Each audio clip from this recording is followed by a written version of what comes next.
ఈరోజు మా మామయ్య గారిది సెరమనీ, దానికోసం నేను బగారా రైస్ చేస్తున్నాను.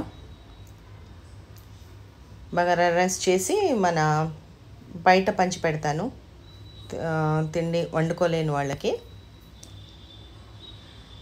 ఫస్ట్ నెయ్యి వేసి దాంట్లోనే ఆయిల్ వేసేసుకొని మసాలా దినుసులన్నీ వేసుకొని సోంపు పౌడర్ వేస్తాను నేను ఖచ్చితంగా బగారా రైస్లో. సోంపు పౌడర్ వేసేసిన తర్వాత గ్రీన్ చిల్లీస్, ఆనియన్స్, మా వారి హెల్ప్ లేకుండా ఇంత పెద్ద పని నేను చేయలేను, తను ప్రతిసారి హెల్ప్ చేస్తారు. బరువులు ఎత్తడం దింపడం అంతా ఆయనదే. గ్రీన్ చిల్లీస్ కూడా బాగా ఫ్రై అయిపోయినాయి, ఆనియన్స్ కూడా ఫ్రై అయిపోయినాయి. ఇప్పుడు ginger garlic paste 5 kgs rice కాబట్టి పెద్ద స్పూన్స్ తోటి 5 స్పూన్స్ జింజర్ గార్లిక్ పేస్ట్ పచ్చివాసన పోయేంత వరకు ఫ్రై చేసుకున్నాక ఇప్పుడు దాంట్లో కొత్తిమీర అలానే పుదీనా,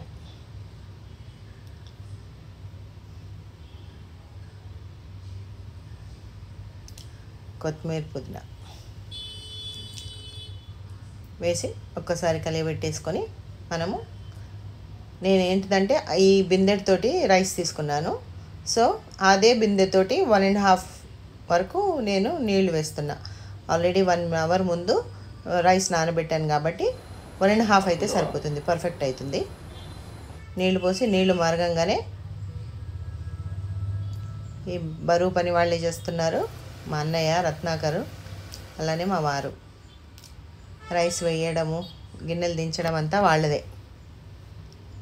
రైస్ వేసి ఒక్కసారి కలియబెట్టేసి మూత పెట్టేసామంటే పర్ఫెక్ట్. అది ఈ మాదిరి ఉడుకుతూ ఉన్నప్పుడు మనము కింద తవ్వ పెట్టి దమ్కి పెట్టేస్తే పర్ఫెక్ట్గా అయిపోతుంది. చూసారు కదా, తవ్వ పెట్టి దమ్ పెట్టేశాను, పర్ఫెక్ట్గా అయింది. పైనుంచి కొంచెం నెయ్యి వేసి మూత పెట్టేశాను. అలానే ఇది వీడియో తీయలేదండి, లోపల చిన్న స్టవ్ మీద చికెన్ చేశాను. ఇది కూడా ఒక 5 kgs చికెన్ని నేను గ్రేవీ లాగా చేశాను.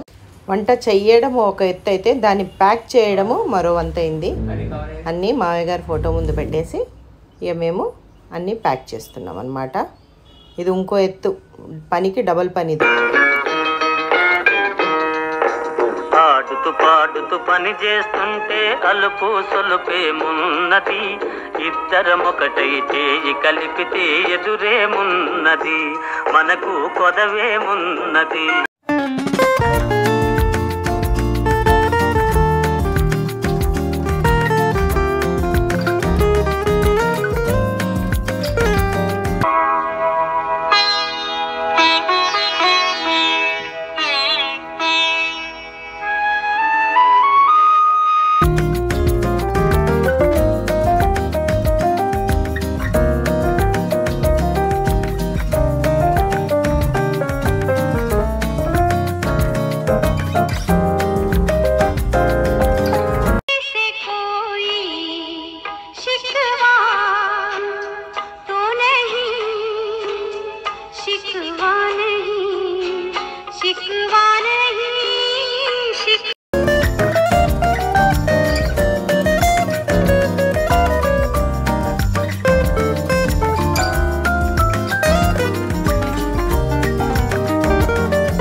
కొంచెం దూరంగా, నేను హైదరాబాద్లో ఉన్నా.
నీళ్ళు ఉన్నాయి.